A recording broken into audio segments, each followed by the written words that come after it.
Oh God, cherubs, help us all.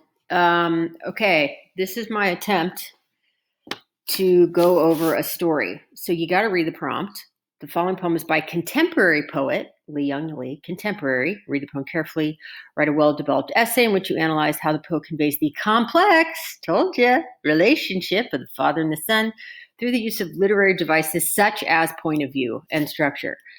Thus far, the intros you have submitted have all been so much better than 80% of the intros I saw when I graded this prompt.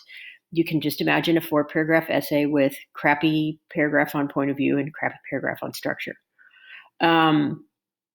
So a couple of things. Make sure your 3 devices you can actually write a whole paragraph on. Point of view and structure are actually helpful. The point of view on this one's tricky. It's actually third person limited. It's from the father's point of view. This is kind of the opposite of the Johnny Got His Gun prompt where we saw the son freaking out from limited third person point of view. Here we see the father freaking out. When you're doing a poem, when you get a poem, you want to read it once to yourself just to get an idea. It's like you're being thrown in the lake and you're trying to get used to the water. And then you read it a second time. And I'm going to read it now. And I hope that's not too annoying. Fortunately, it's short. A story.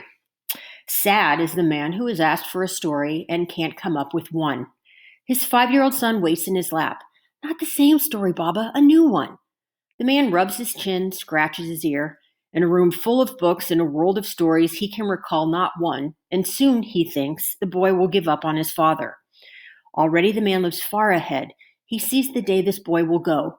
Don't go! Hear the alligator story, the angel story once more. You love the spider story. You laugh at the spider. Let me tell it. But the boy is packing his shirts. He is looking for his keys. Are you a god? The man screams. That I sit mute before you? Am I a god that I should never disappoint? But the boy is here. Please, Baba? A story? It is an emotional rather than logical equation, an earthly rather than heavenly one, which posits that a boy's supplications and a father's love add up to silence. And we can see it was written in 1990. So the point of view is third person limited.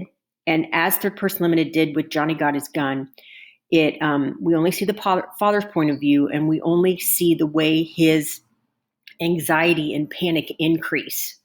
He's on the spot. The kid wants a story. But there are several things besides limited point of view, third person limited point of view, that add to the father's anxiety and our access to that.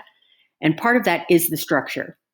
If you look, the first stanza is 2 lines, then 3 lines, then 4 lines, then 5, then 4, then 5, and the stanza length increases as the father's anxiety increases. And also, as I've written here, for structure, what you could do is poetic and syntactic structure as one paragraph.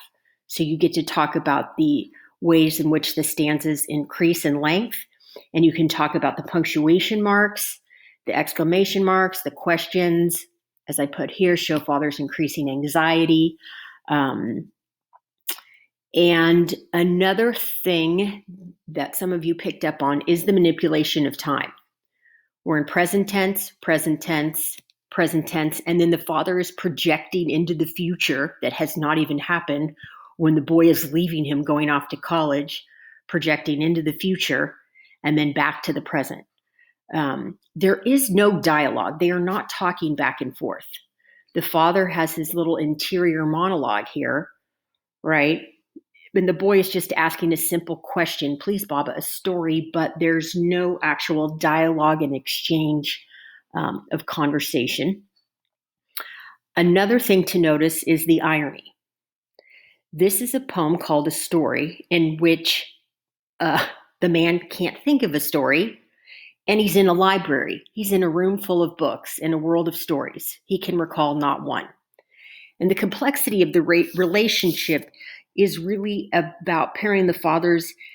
He deeply loves his son, and he's deeply anxious about his son leaving. Does that sound familiar? This is another sort of coming of age, but from the parents' perspective and not the son's.